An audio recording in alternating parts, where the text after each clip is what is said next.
What's up, everybody? Excited to be here today with Ty for the fourth interview. Yep, So, how you doing today, man? I'm doing pretty good, man. Yeah? That's good to Yeah. hear. How about you? Oh, I'm great. I'm great. It's kind of towards the end of my day. Things are going well. And I'm ready to get this started. And so, Yep. much to a lot of people's chagrin, I know that they just want to hear about dropshipping all the time. But there's more to life than dropshipping. And I want to learn Yeah. about your childhood. I want to learn about the forces that shaped you into what you are. This is something that's quite important to be aware of for people, right? And I don't think a Yeah. lot of people don't understand that. So the best place to start is usually, where were you born and what did your parents do? All right, so I was born in Vietnam, and I was just a normal kid, like any other kid. And I was not raised to be an entrepreneur. I was not born to be an entrepreneur, or nobody around me was really an entrepreneur or doing any sort of stuff that I'm doing right now. So I was just a kid going to school, getting grades, my parents happy. And really, that's about it. There's nothing really other special that, I don't have like a freaking dark history or some history that, made me who I am today. But like, as a kid, when I was raised to, not become an entrepreneur and not think like an entrepreneur, it was kind of a huge transition for me from being a normal kid to becoming an entrepreneur. Mm-hmm. Because when I became an entrepreneur, everybody think I'm crazy. Like, you're stupid. Why are you doing this? You should focus on school. You should not do this. You need to go to school. You need to get a job. Right? So yeah, I was 7, almost 8. So I lived in Vietnam when I was born there, and I lived there for about 7 years. So a little under half of my life, I lived there, and I moved to the States, which California, and I've been living here for like 11 years now. And I think it's really a huge opportunity for me. And my parents made a lot of risks and sacrifices to bring my family and my other relatives went here as well to the States, so we can have a better future, in hopes for better future and success. Mm-hmm. Yeah. So can you tell me a bit about, so you were in Vietnam until you were 7, right? So throughout that time, did your parents want to go to the States? That's something they talked about? Like, what led to the actual move to the States? So, I mean, I think it was kind of like a fast process. Like, if I remember correctly, like, it wasn't like a huge thing where they planned for years, right? Mm-hmm. It came pretty fast. So it's just like, 1 month or 1 day, and it's like, all right, we're going to go to Vietnam. Go say bye to your friends. We go. It's kind of like a rush process. Yeah. So was there an event perhaps that led to that? Because it's very unusual for people to make sudden big changes in their life unless something pushes them to. It's very unusual. Yeah. So I think the main reason we were able to go to the States is, or obviously, you can't just go to the States, right? Yeah. You gotta get some sort of connection and stuff. So we had our family relative that were already in the United States, and they helped us, immigrate over here. So I think that's really the main reason why we were able to, come to the States, because we had help from our relative that were in the States already. Gotcha. So someone else in your family went to the States, and that was kind of the entry point for your family to get into the States. Yeah. So because without them, I don't think we would have been able to go. Yeah. Because they helped us a lot. We didn't speak a single word of English. No idea. So what language do you speak? So Vietnamese, English, and I did take Japanese, but I haven't reviewed it. Yeah. But yeah, I mainly speak English, Vietnamese, and Japanese is just in the corner. That's interesting. You have your accent's not super heavy, but I guess if you've been in the States for 11 years, that'll do it. My accent's not really noticeable. Yeah, it's just a little bit. So what was it like? What do you remember being in the States for the first time like that? I mean, I know you were only 7 or 8, but like you had to have some.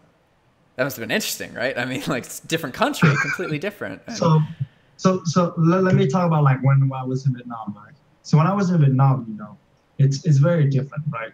When you go to school, people will beat you up. Not people, like the teachers will beat you up. Like I would literally get my hand, like you literally put your hand out and they'll take a wood stick and slap your hand. Yeah. Even your butt too. So like you better behave. Otherwise you will get beat. Yeah. And it is gonna hurt. And like they're very strict, especially in writing. Like you have to write neat too. If you write messy, you're gonna get whacked as well. So it's really different when I moved to the States. And also, my parents, used to beat me up in Vietnam as well. Yeah. So when I was in Vietnam, it was more violence there, and our house got robbed a few times as well, and it was kind of scary.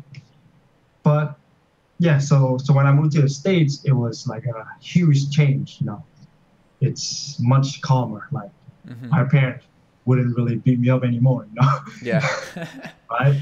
And in school, the only thing that I knew was math.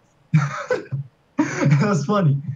Like literally, I didn't know anything else. I could do math though. Yeah, yeah. And math. So, and I had to take like multiple classes of English because I had to catch up in English. So. Were you ESOL? Huh? Were you put in an ESOL program? English as a second language? Yeah. I was in that program. Yeah, I think I graduated that in like 6th grade or something. Yeah. Yeah, it's typically in middle school or like early high school. Yeah. So let's see. So at this point you're back in the States, and 7 or 8. What was, let's see. So you'd be in middle school then, right? So. No, 7 and 8 is not middle school. That's elementary school. Yeah. Okay.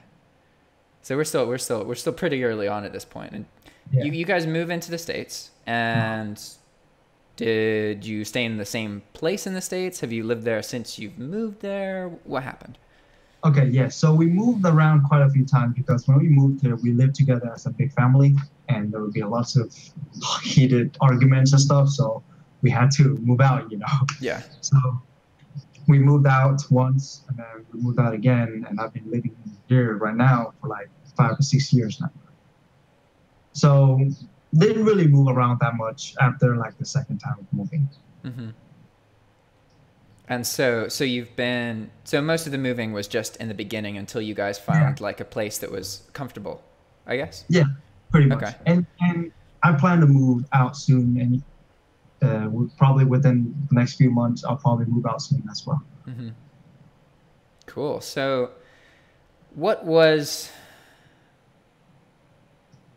is there a point where, because you expressed that you weren't really raised as an entrepreneur. You weren't, like your parents didn't, it sounds like they had more traditional jobs, and they really wanted you to go to college, right? I'm assuming that's really important to them. Just like any typical Asian parents. Yeah. So and how old are you now?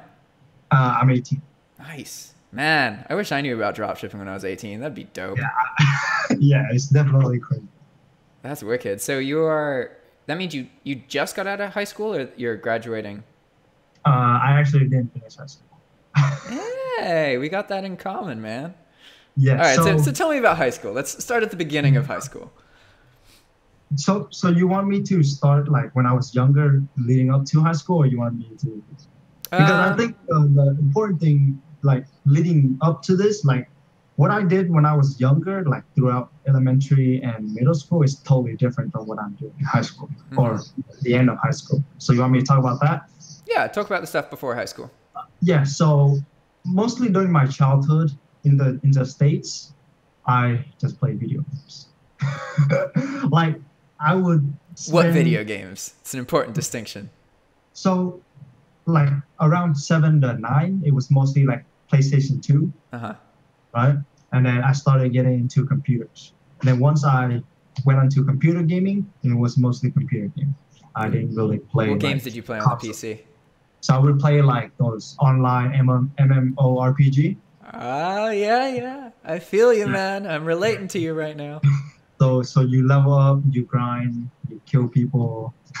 There's shooting games and all that stuff. So for most of my so from like 10 to like 14, I would play games like mad. Like, but I wasn't like a crazy gamer like most, like some other people, right? But I would get my sleep, okay? Like I wouldn't like stay up all night and play game like whatnot, but like I would play from like morning to night, but I would get my sleep. Yeah. Like it was crazy, right? I would sit like all day and freaking play games. But then I didn't go like over the board and just like not sleep at all, right? So I was just playing video games, you know, and I was just getting good grades from my parents, and that's it. Like I didn't, like when I went to school, like my only goal there really was to get good grades from my parents. Like I didn't feel like, you know, like it was just not part of me to go to school for some reason. Like, I mean, I enjoy school sometimes, but like for the majority of it, it's mainly to make my parents happy. Gotcha. And you know, my parents helped me a lot, and you know, I wanted to make them happy, right? And getting good grades isn't a problem for me because I can get good grades. So I would just play games, get good grades, and as long as I get good grades, they don't care about playing games. Yeah. But even so, you know, sometimes, you know, like they expect me to get all A's. Like if I get like 1B, they're like, "Yo, stop playing games, get that B up." It's like you know, I keep getting like high grades, you know. It's like they expect me to continue getting high grades. Otherwise, you know, they would blame me playing games for getting bad grades. Right? So it was pretty much like that till like 10th grade. And I kind of stopped playing games in 10th grade. Like, so halfway through high school. Yeah. So at that point, I was just like bored of games. Really. Like it was just not really fun anymore. Yeah. And at that point, you know, my brother came back to live with us, and he influenced me to become an entrepreneur.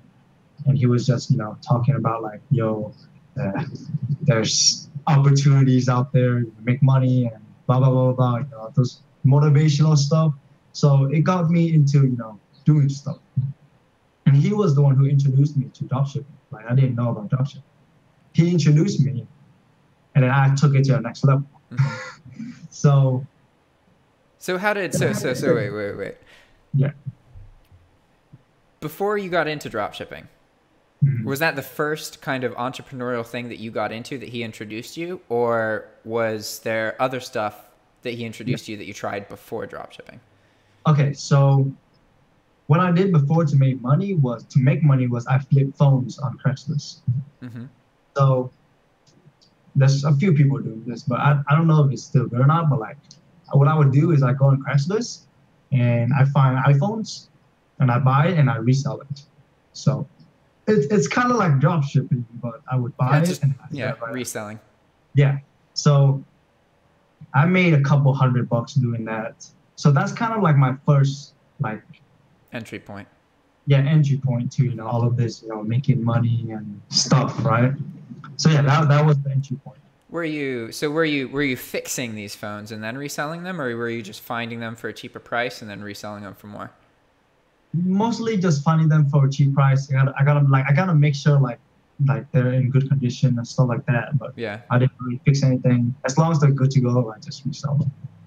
Yeah, that's cool. Yep. And so your brother was not living there and then moved back in, and then that's the point where he started being an influence on you. Yeah. That was like really the key changing point right there. Interesting. So what can you tell us a bit about your brother? Like what led him to be not at home? How old is he? And what led him to come back home? So he didn't finish college. He finished high school.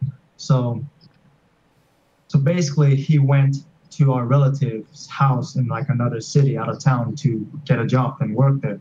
And he worked there for a few years. And I guess he kind of like got bored and he didn't feel like, you know, he wanted to do something else. So that's why he came back. You know, he tried to learn new stuff and, you know, stop like working at the job and learn different ways to make money. That's essentially why he moved back. So initially he moved out to find a job to make money, make some living, and then move back to, you know, start entrepreneurship, I guess.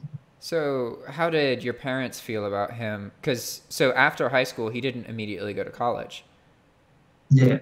Was Like that was that a I problem? don't think he went to college either. Yeah.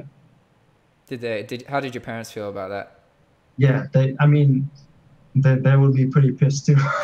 but but but yeah, my parents, even though they are traditional, like they're just like don't give an F at a certain point, you know. Uh-huh. So after a while, it's whatever. You know, they don't really care anymore. It's just as long as you know we are making a living and you know not out there doing drugs, alcohol, partying, and all that stuff is something. Yeah. So would you say that, because there's some parents who, when the kid hits like 18, then the parents like, all right, they're adult now, that it's their own thing, you know. Yeah, Whereas yeah. some parents are like very controlling for until they're like 30, you know. Yeah.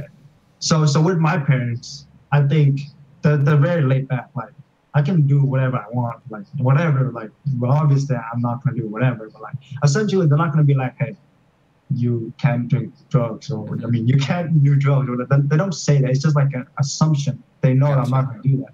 So yeah, I can do whatever I want. Like I can go anywhere. Yeah. There's so your parents are willing to trust you. Yeah. That's Like good. Like they know like I'm not into all of that BS. So yeah.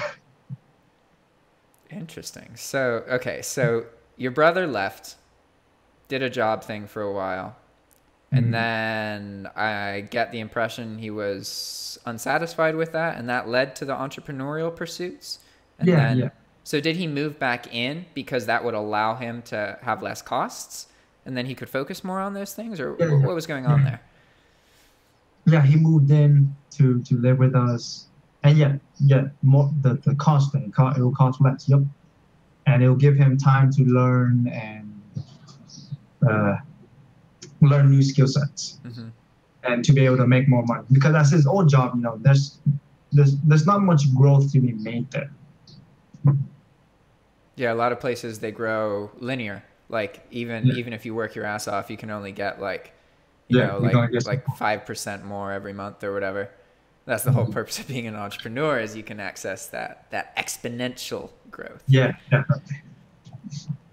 So what he introduced you to drop shipping, and at this point, what did you do?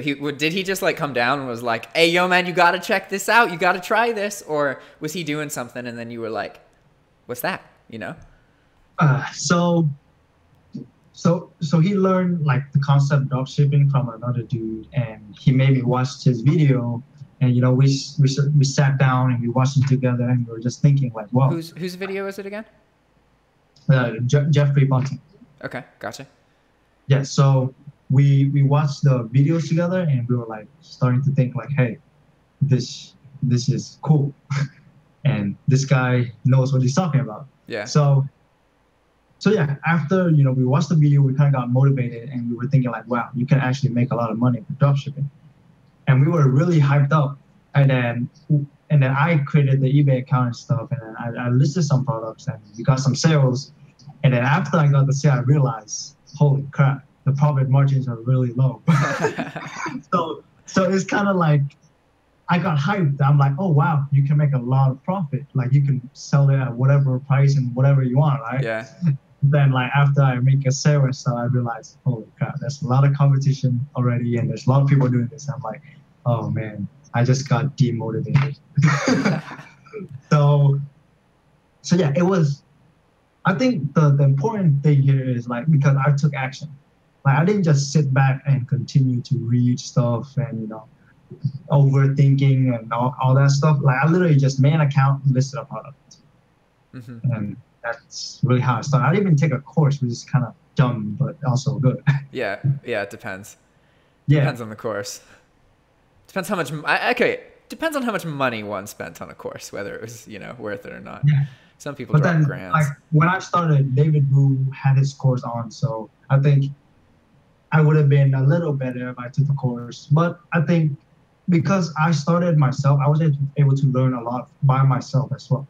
And I think that's the best part of it. Like if like when people take a course, they just like strictly rely on the course, you know. It's like they limit themselves. Like they fear absolutely. not doing this, do that, and it's like oh, I'm scared. Like, what happens if I do this? But because I, took action, do it myself, like, it doesn't matter. Like, I screwed up a lot. I actually lost a lot of money on my first few sales. I didn't know what I was doing. So I think by, me taking action myself, I was able to, take the risk that I normally wouldn't and learn more than what I normally wouldn't be able to. Yeah. Yeah. Yeah, that's something that's really important to understand when you're trying to, like, that trait that you're talking about right there is what separates successful entrepreneurs from unsuccessful entrepreneurs, because, like, even the concept of success itself, like, it's something that other people think about you. You are successful if you continue to move forward and learn and apply yourself. Like, even if you look at individual things, maybe it's deemed as a failure, but ultimately a good entrepreneur just keeps going no matter what. That is the thing that makes you different, is that if you are only copying what other people are doing and you're only doing something if other people do it first, you're never going to get to that point. So it's really good that you're thinking that way. Yep. And so, okay, so you've posted some items. At this point, you understand that it's pretty low margin, lost some money. So what happens? Like, what was there a point where you really, like, started to doubt things or had some kind of emotional struggle with it? What kept you in the game? So, I mean, like, it was during, like, April of, like, 2017. Like, I was still in school. Like, I was literally in 11th grade. My finals were coming up. Like, I was, like, trying to figure out drop shipping and while in school, worrying about my classes and stuff. And my classes had quite a bit of work too. So, like, I couldn't really, focus, but at the same time, I was still doing it. Like, it was like an on and off thing. Like, it wasn't like, hey, I'm gonna sit down, I'm gonna freaking fully focus and stay consistent at it. Right. Yeah. So that kind of, like, slowed down my progress, but that could be a good thing. Not that it slowed it down, but that too many people, they get into drop shipping and then they only focus on that and nothing else in their life. And ultimately they crash and give up and burn out. So it really is, it's important to have something that separates you. And I could see how being in school gives you that, like, cause then you're away from it and you can't drop ship and maybe you're thinking about drop shipping, but like it's that can be healthy going through that. Yeah, so I was just listing a few items here and there. I was learning, like, how to increase your limits. I actually screwed up my account because I was canceling orders left and right. Oh, yeah.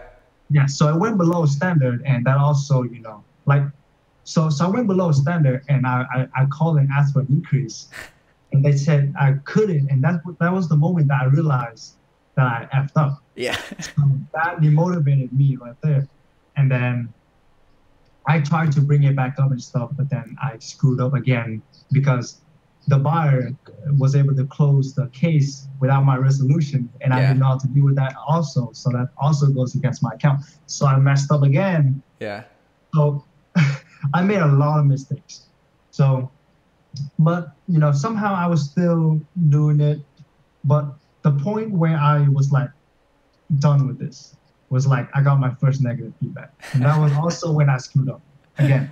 So it was all at once. Yeah, no, not all at once. It's kind of like spread out. It's kind of like a build up to the climax. So okay, the climax where I like wanted to give up. Like, it really destroyed me because I had 100% feedback and I get one negative feedback. I'm like, oh.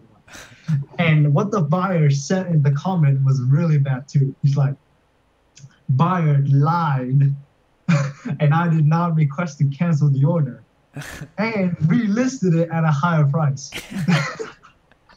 So that's literally one of the worst feedback you can get. Yeah. The seller lied. Yeah, because then eBay reps can look at that and then they're like, oh, this person's probably not using cancellations properly. Yeah, and also especially the buyer, right? So yeah, I was just, like, sitting back, very sad, I wanted to give up, which I actually did. Like, I stopped selling, like, I stopped listing and everything. And I actually, like, went and did Shopify instead. And then I went and tried Shopify and realized that's not really what I want to do. So for, like, a month or two, it was just like an on and off, like again, on and off. I just left eBay and tried to do Shopify, and that failed pretty miserably. And I was trying to do both eBay and Shopify at the same time now. And obviously they both failed. Mm-hmm. Then I'm thinking again, I'm like, okay, I'm gonna sit down, and I thought about it, and I'm like, okay, I know I have some idea of how eBay works. And I'm like, Shopify, I still don't really understand Shopify. So I was like, okay, I'm gonna just drop Shopify and go back to eBay. And what I did was I made a new eBay account so I can start over. Yeah. And, you know, and obviously it wasn't stealth anything, like I verified and everything. So I start over and I learned from my mistakes. And yeah, I went back and I worked on eBay again. And from there, I stayed consistent, and I was still doing everything manually. And that was from like August to December. Mm-hmm. My sales really started to boom from November to December. Makes sense. And yeah. And I was literally like, there was one day where I was literally pumping out 100 listings manually. So I would copy every single picture, every title, description, and paste it in. And oh my gosh. And guess what? Like a week later, I did all of them. So yeah, it was insane, right? But from that, you know, it made me grow as a person. You know, it built up on my work ethic. And I can't really stress this hard enough, because a lot of people think it's not a lot of work. Mm-hmm. And they think like, oh, hey, how many hours or how long did you spend to get XXX amount? But they have to understand that I was literally staying consistent like for a few months to be able to get my results. Yeah. People expecting like, hey, I should make a lot of money fast. Yeah. But they need to see the amount of work behind the scenes of what I had to do to get to where I am. Yeah, a lot of people aren't willing to put in the time or the effort. Yeah, and I don't understand why. Like, is it because society like changing your thinking of like, hey, I want to make money fast? It's just not how it works. Yeah, I don't really understand why people think that the way that they do. People are definitely people are their own biggest obstacles in a lot of ways, you know. Absolutely. I get a lot of messages that are like, "Hey, help me! I don't know how I've been doing drop shipping for a year or two, and I'm not making any money." And the first question to always ask is, "How many listings do you have?" And like you can guess based on that question that they have less than 100 listings, yeah. or you know, like if you've been doing it for a year or two and you have 150 listings, like you're expecting too much, you know. Like people like Mark, they can make a lot of money off of 100 listings. That's because like they may have 100 live listings, but in they've created like thousands of them, just doing it over and over and over and over again. And you know, it's all about how you just got to throw yourself into it, right? So you were doing things manually, right? And do you still do things manually? No. Well, just a little bit. Yeah. But for the most part, it's more automated. And so tell me more about that. What led to you going away from manual, and what software have you tried, and what software do you currently use? Okay, so I'll talk about my transition. So I had 400 listings, and because at that point I knew I needed a software, but I was like, hey man, these softwares are complicated. Mm-hmm. So I was just like kind of, you know, trying to avoid it, but then I couldn't, because I wanted to list more, but then I know I can't because I don't even check the prices or the stock. So the only time I would know is when somebody buys it and I go and check it and I be like, oh, it's not stock. But that's also good because of that, I learned how to cancel a lot of orders. Yeah. And I learned how to, you know, avoid the defects and all that stuff, which is mostly through BS, right? Yeah, that's critical. So because of that, I also learned, right? So my first software was SKUGrid, and it was really complicated to me. I was getting frustrated. I was like, how the hell do you do this? You were manually listing, but using SKUGrid to do the repricing. No. I had everything manually. Yeah. And I'm talking about like when I'm transitioning into SKUGrid. Yeah, so that's what I'm saying. You already have a store, and then you're trying to upload it into SKUGrid so that it's checking your prices. Yeah. Gotcha. Okay. I thought you were talking like I was checking with SKUGrid before. No. But yeah. So yeah, I tried to work with SKUGrid. It took me like a week to figure it out because I don't know what I was doing. So all the API and the keys and the setup and the setting and blah blah. It took me a week to finally understand what it worked, and I was really happy when I figured it out finally. But then after I used SKUGrid, I realized there's a lot of flaws. I mean, it does most of the works, but it wasn't really neat or organized. So I was talking around with some people, and they were talking to me about DSM Tool. So after like a month or two of using SKUGrid, I went to check out DSM Tool, and I transferred to DSM Tool, and I used it for like a week or two, and I realized this is not really the best either. So then I was introduced to another software by the owner himself, and by that point, I kind of made a name for myself in the dropshipping community and all that stuff. So by that point, an owner of a software company reached out to me and be like, hey, check out this software.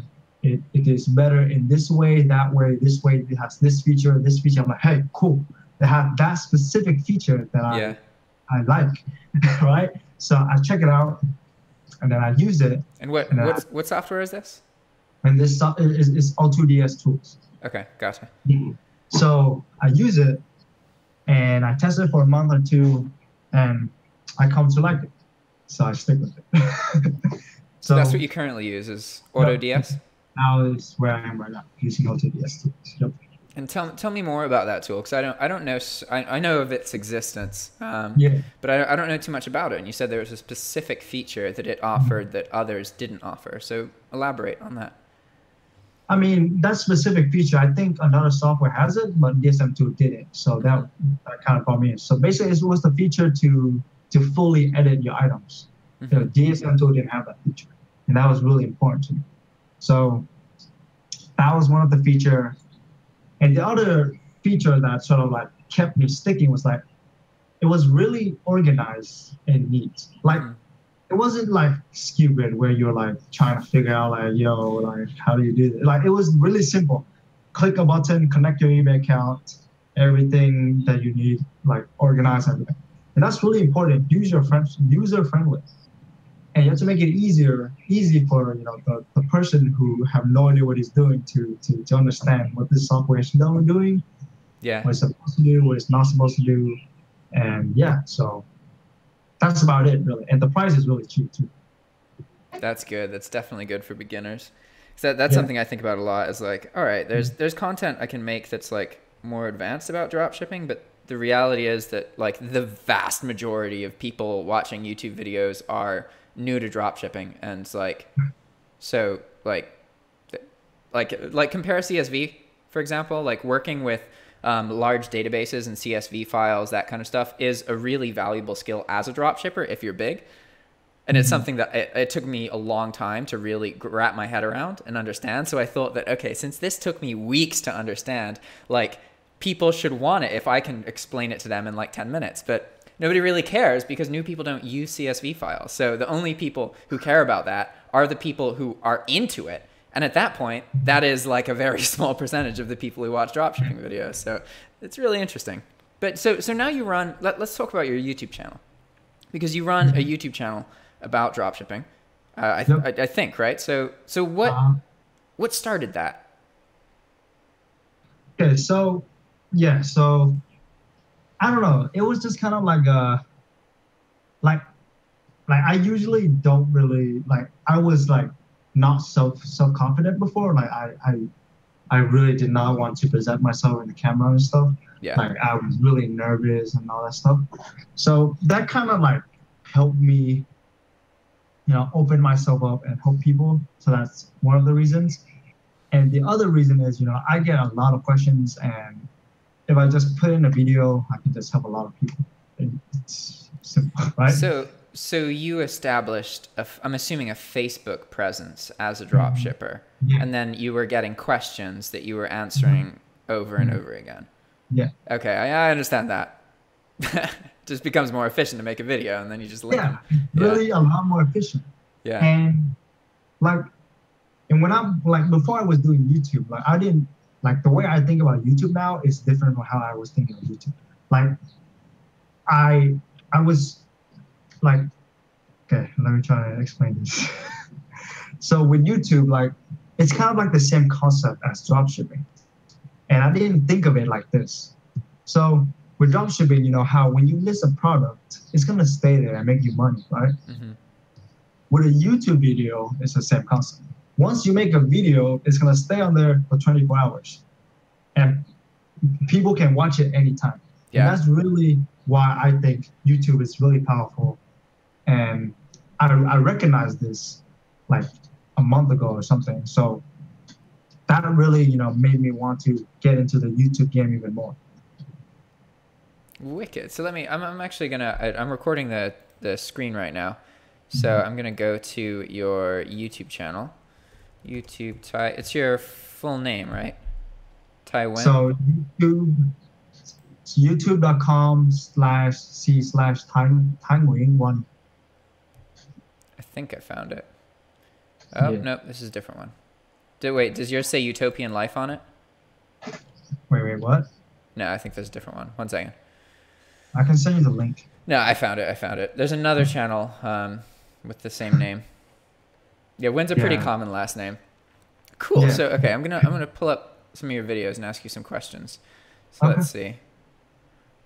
All right. So it looks like you started your channel about 6 months ago. Yeah. So at this point, you're getting messages in social media about questions that you're having to answer multiple times. So you start making videos, right? So what's going through your head about YouTube now in particular? Is it more than that now, or is that why you post videos and you just want to, you know, just make videos for the questions that you're being answered, or what are your thoughts about it? I think YouTube is like a huge opportunity. Like it's really like insane. like you can reach a lot of people literally for free, just like Facebook. But with YouTube, it's all in there. Like I used to do live videos on YouTube. And I would get like around 20 people or 30 people watching. Yeah. Those live videos will probably never get watched again. But with YouTube, you know, I make the videos will get watched. Yeah. Like they will get watched again. And that's the important part, right? Yeah. So that's why I think it's better for me to make videos on YouTube than live streaming on Facebook or making videos on Facebook, because like my return on investment is a lot higher on YouTube. Yeah. Yeah, absolutely. Yeah. So just so you know, it's definitely, from like a YouTuber to another YouTuber, the best thing to do to make your videos is to live stream them, because then you get the benefits of live streaming, and then they also get published afterwards. So you effectively end up with a recorded video, that's something that I don't do. And it's really, like, personally, that's bad. Like it's really important nowadays to have live content on your YouTube channel. It is very much something that YouTube wants more of. And if you aren't doing live content, that's not very good. So one of the things I'm trying to do with my YouTube channel is figure out how to incorporate that. So if you go through my channel, I do one live stream every month now. So you can see a few live streams where I answer questions on eBay and Amazon. Yeah, I see there was one Amazon dropshipping live Q&A. So I've been doing plenty of live, and it's pretty cool. Interesting. Yeah, I see 1, 2, 3. So let's talk about, when it comes to recording your videos, what process do you have that results in you recording a video? Like, do you just you're like, oh man, I feel like it right now, I'm going to do it, and then you publish it? Like, tell me more about that. I mean, it's not really a complicated process right now. I just keep it simple. Like I would just like think of like a topic or something that people, are asking, or, what people want to learn or think about. Mm-hmm. So, for example, like let's some of the videos. Let me. So do you really need a software to dropship? Yeah, I remember we had a video about that. So that related to me because at that point, I was like trying to figure out if I need software or not. So I made that video. Mm-hmm. That's it. It's really simple. Yeah, that's one thing that, like, on one hand, if I look at how much YouTube content I've made, it's a lot of work, right? But almost all of it was stuff I was gonna do anyway, and the act of making the video makes you like understand it better. And also, if you're willing to put yourself out there, despite the fact that there's going to be trolls and angry people and a whole bunch of bullshit, you are going to get contacted by people, and you are going to get comments that literally save you weeks of work. Like there was a point where I was like almost going to lose my eBay account, and then I learned about Kabbage, and I had no idea what Kabbage was, and now it's something that I use regularly, and it's incredibly useful. And it was literally just from a YouTube comment. And there were so many times where that happened. And I learned that particularly if I did videos about the things that I was struggling about, then it would ensure that, okay, people think I'm full of shit. They think I'm lying, whatever, fuck them. But then there's that one comment that gives you that gold nugget of information that you wouldn't have had if you hadn't thrown yourself out there, So it's really fascinating. And I definitely agree. Like, personally, I think YouTube is the biggest opportunity that anybody has online because it relates to you as a person, whatever you're interested in, just make videos about it. And then you get connected with people, like, it's really cool. Yeah. So some of the videos that I've been doing, it's like different stages of my dropshipping business. It's also the same with you. So I did another video about how to deal with your first negative feedback. And I remember my first negative feedback. I'm like, okay, I'm going to talk about this. So it was just like a progression of like when I went to where in drop shipping, and I just make those videos in those different stages, essentially. Mm-hmm. That's wicked. And so what's currently going on? You're at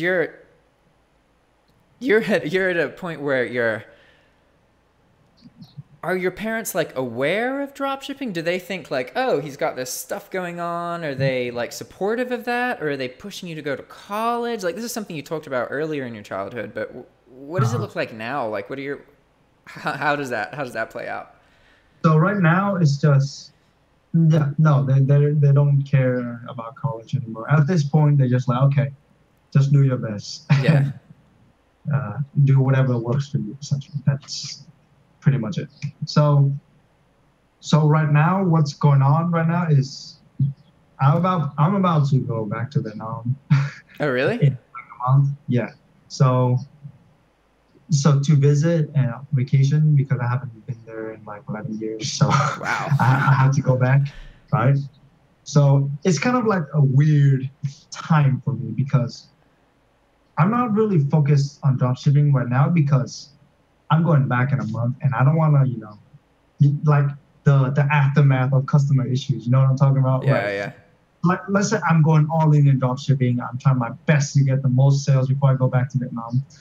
And then I'm in Vietnam, and then 2 weeks later, it's just like customer saying, items damaged. I need that. I didn't receive my item. Da, da, da, da, da.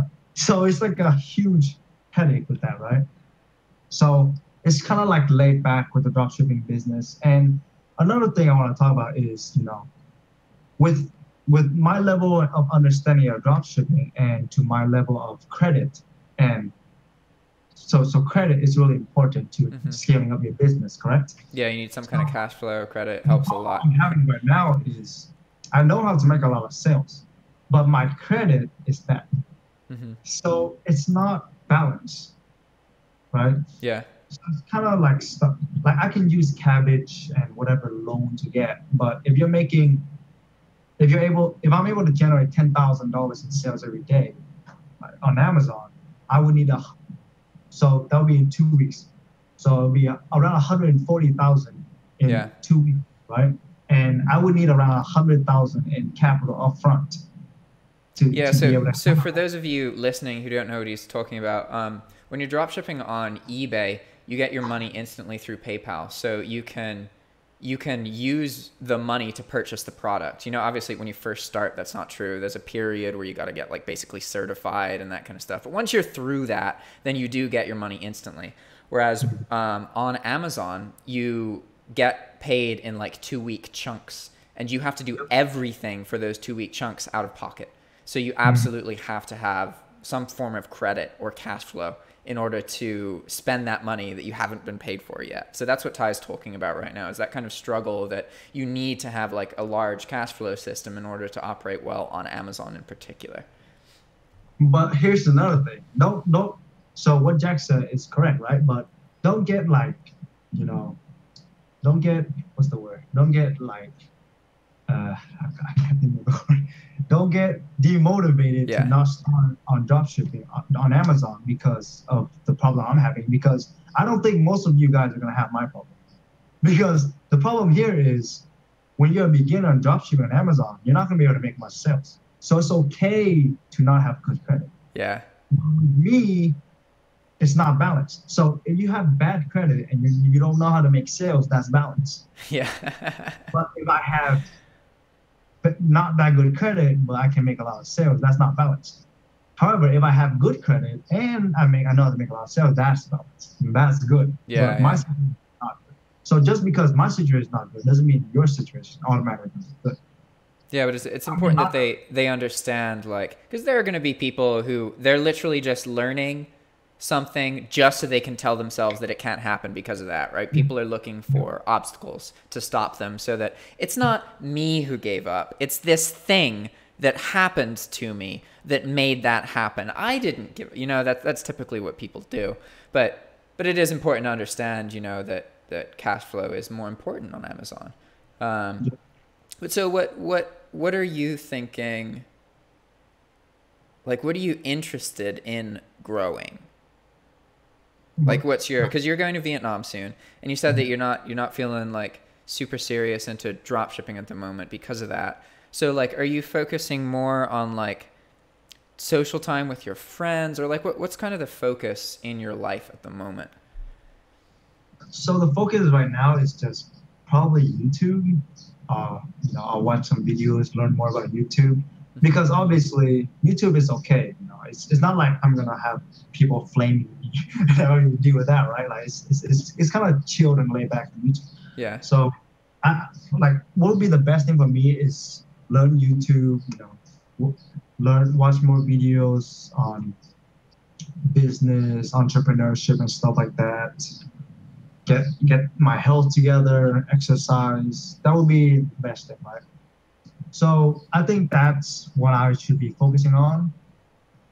That's good. I'm glad that you, a lot of people obsess too much about the income and dropshipping in particular, and they don't realize that, like, if you don't develop balance in your life and your mind, and you don't have a good social life, and you get rich, you fuck yourself. Because the scale of problems that you can have when you have a lot of money and you don't understand balance, you don't understand what's important in life. Like, there are plenty of people in this world who've done everything right and they're rich. They have nice fancy house, good car, whatever, and they're depressed on antidepressants and they don't like their lives and they think about killing themselves. Like, you really do have to understand that, like, it's not all about money. It's absolutely about the quality of your life, and particularly the people that you interact with. That's something for me personally, it took me a while to understand. I used to think that I was introverted. I used to think that I was just different than people, and I didn't like people, that I wasn't a people person. What I learned is the people I interact with, I just didn't fucking like them. But I'd never, like, met people who I really respected and admired, you know? And once you meet those people, things change a lot. So getting yourself on YouTube, and it guarantees that you're going to meet those people, which is kind of where all that opportunity comes from, you know? Yeah, and speaking of balance, like, people are like confused with what balance means. And in my opinion, I don't think balance meaning you should work less. And people like some people, they think of balance as like, I don't have to work as much. Yeah. You know what I mean? Like, it's like, oh, I want to have a balanced life. Why should I work a little harder? And the fundamental of success is you having to work really, really hard. Yes, it comes with working smart too, but you still have to put in the work. It's not like you work smart and you're not working hard. You have to work. Yeah. No matter what, it's work. Yeah, but you have to make sure that you're working on the right things. And if you're only working on your income, there's way more that you can work on, you know. Yep. That's pretty wicked. All right, well, we're getting close to the hour point now. Is there anything else you want to talk about before we end the recording? Huh? Yeah, it's been fast. Yeah. So, I mean, is there any questions other than dropshipping you want to address, or like motivation? Not as far as I know. Nothing's coming to mind. And we're always welcome to do more of these in the future, you know. Yeah, that's for sure. So yeah, guys, if you want to learn more about me, you know, just check out my YouTube. I make a lot of good videos. Link in the description. Link in the description. And dropshipping, it's never too late to start. It's here for you, and it will reward you if you put in the work. That's it. It's literally it's a simple formula. Hard work plus improvement equals success. Yeah. Yep. Wicked. All right, man. Well, it was great talking to you. I'm sure we'll do more stuff in the future. Wish you the best of luck in your endeavors, and I hope you have a good time in Vietnam, okay? Awesome. Thank you. You too. We'll All right, soon, Ty. huh? Yeah, catch you later. Ciao. No.